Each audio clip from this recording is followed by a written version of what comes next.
Moving on. 45-29. San Francisco over Arizona. Brock Purdy, 242 yards passing and 4 touchdowns. Kyler is disappointing with 211 and 1 touchdown, 2 interceptions. Was injured at one point, right? Because Clayton Tune came in.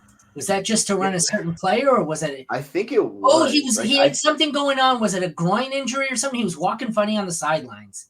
Yeah, I saw a notification where it was like, all right, Kyler's going to check the tent, and then he came back. So I don't know what it was, but it wasn't serious, I guess. CMC at playoff time. It's a beautiful thing. 18 carries for 115 yards and a touchdown. 5 for 72 and 2 touchdowns. So what's that? 187 yards and 3 touchdowns. That's all. Yeah, just no big deal. James Conner was pretty good too, but not compared to McCaffrey. He had 14 carries for 86 and a touchdown and 3 for 3 on the receiving. Lovely. Amari Demarcado was actually usable. A lot of it was on the touchdown, 4 carries for 64 yards and a touchdown. Debo was the only startable receiver, it turns out here. He has 1 carry for 11 yards, 4 receptions for 48 and 2 touchdowns. Ayuk puts up 3 for 37.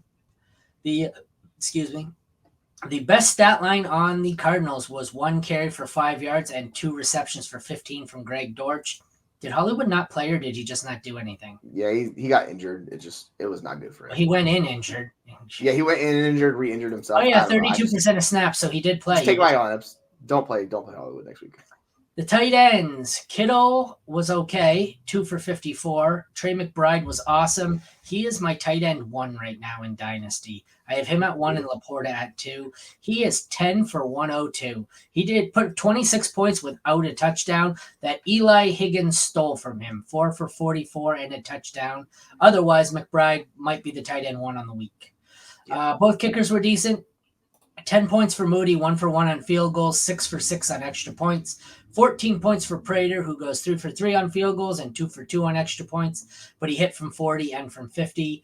The Niners defense was solid, 16.5 points on 2 interceptions, 3 sacks, 3 forced fumbles, and a defensive touchdown. The Cardinals had no defensive value, gave up 39 points and were a negative 2.5.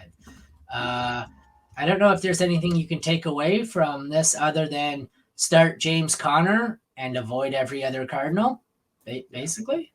That's basically what it is. I will say you can target who's ever going against San Francisco running backs, like who's ever playing against them running backs. They're giving up yards and like points. It's not terrible. It's not the worst matchup in the world, as opposed to the other position. So like it's okay to play a running back against the 49ers defense. That would be Baltimore and Washington. Ooh.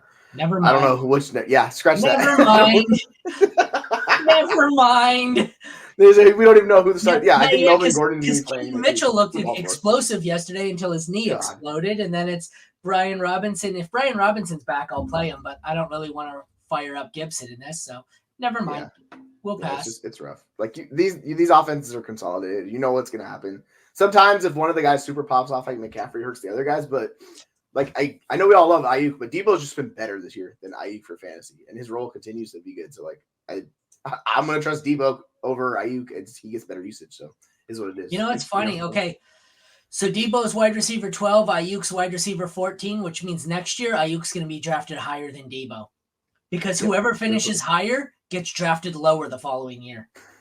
Well, yeah, people absolutely love Ayuk because he's such a good player. It's just the situation brings him down, though. So, anything else to add to this one?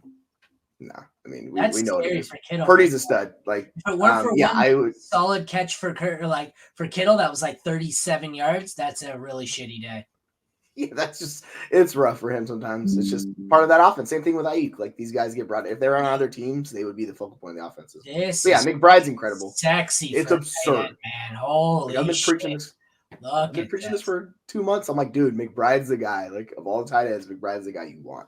And yeah, Purdy is I don't know, man. I don't know where to put him in Dynasty, but like I think people are way too low on Brock Purdy. I think he's top 12 now, possibly top 10. He's top 12 at least, I think.